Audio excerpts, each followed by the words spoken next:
against a backdrop of spikes in violent crime, demonstrations that often become destructive, and an anti-police movement comes a warning from the FBI to local law enforcement. This to prepare for potential increases in crime over the summer months.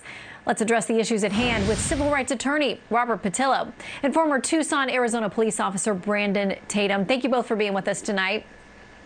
Thanks, Shannon. Brandon, I want to start with you as a former law enforcement officer yourself. What do you make of the lay of the land right now and what we're asking officers to walk into every day?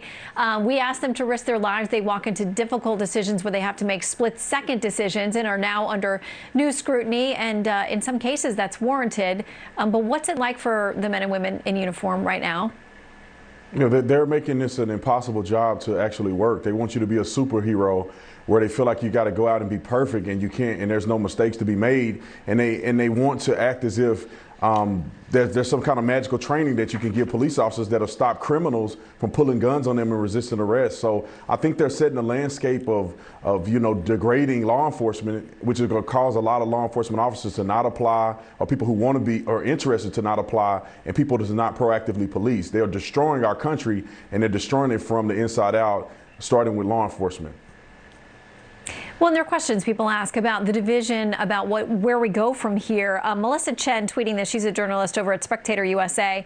She says, ideologues have a continued interest in perpetuating racial rifts and making sure the racial pain is never solved so that they can sell you the cure, which is a revolution. Robert, what do you make of that assessment? Well, that sounds very similar to many of the criticisms of Dr. King back in the 1960s. As a matter of fact, in the I Have a Dream speech, Dr. King said the Negro will never be satisfied until there is an end to police brutality in this country. We're the only civilized, advanced Western civilization where nearly 3 people per day are killed by law enforcement. We cannot at the same time say we do not want to have gun control in this country and then also say we do not want to regulate law enforcement. I don't think there's anybody in this country who will not agree that that is an unacceptable number. We have a Republican bill from Tim Scott last year, the Justice Act. We have the George Floyd Criminal Justice Reform Act right now working its way through the Senate. I think it's crucial for the Republicans and Democrats to come together, find a compromise, to find ways to beat back and bring back some common sense controls that will stop 3 people per day from being killed by law enforcement in the leading country in the world. And there are more facts that are essential to add to that conversation about whether these people were armed or not, whether they were threatening other individuals or threatening officers. I mean, there's a lot that we need to do as far as giving context to that. But there's also this agreement, I think, among a lot of people that there is room for reform. There was a bipartisan bill. You mentioned Senator Tim Scott, who is a Republican, also happens to be black, from South Carolina. And yet it was filibustered, Brandon, by Democrats when he tried to get it to the floor. And it did things like banning chokeholds and mandating body cameras, those kinds of things that it seems like a lot of people want. Right. Let me make this statement because I think a lot of people are confused. Most people have never been a police officer. They don't know what they're talking about. All this legislation talk is nothing but political jargon. None of this stuff is going to stop what's going on, and none of this stuff is going to help law enforcement. You can put as many laws on a piece of paper as you want. That's not going to stop people from pulling guns on police officers. That's not going to stop a 16-year-old girl from trying to stab another girl, which she ended up getting shot. We need to start addressing the way people are responding when police are showing up to the scene. We need to talk about in our society why we have so many violent people and people that are committing crimes. Law enforcement officers don't show up to your house just because they're riding through the neighborhood and they want to kill you. You are committing crimes. You are committing violent crimes that are necessitating their response. So we need to not only try to talk about reform and policing, but most importantly, we need to talk about people. People need to stop doing things that get them killed and that cause police officers to have to use deadly force against them. Robert, I would imagine you're going to have a response to that.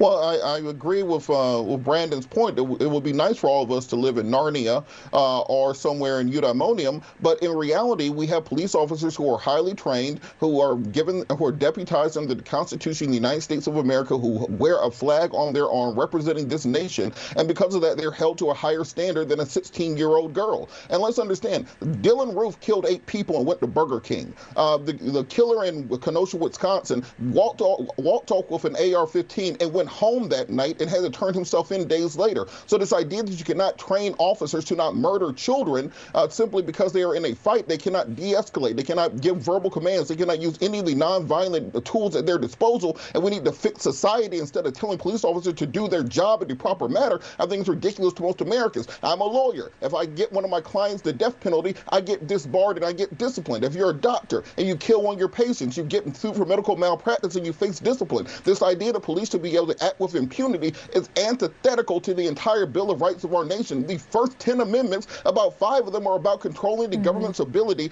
to curtail the rights of an individual citizen. When you kill an individual with the flag of the United States on your arm, that is a violation of their fundamental rights. And Robert, let me stop you there because I think that there is agreement. I think that there is agreement among most Americans that yes, people who do things that are criminally wrong need to be held accountable, whether they're in uniform or out. I do think that there is agreement on that. I don't think there's anybody arguing that there shouldn't be accountability where there has been criminal liability and activity. But Brandon, let me ask you quickly, we're just about out of time. Based on the video that you've seen from Columbus last night, and there is a lot we do not know. There has not been an official investigation. What do you assess from that situation last night? There was very quick reaction to it.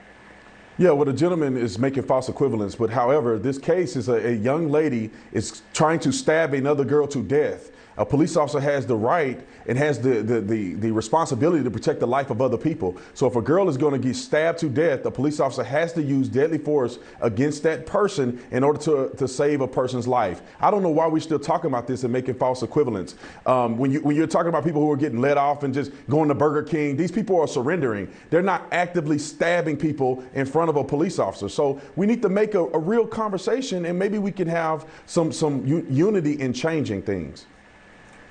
Yeah, let's continue the conversation. Brandon and Robert, we appreciate both your perspectives and we'd love to have you come back soon. God bless Thanks, you. Thank Shannon. you.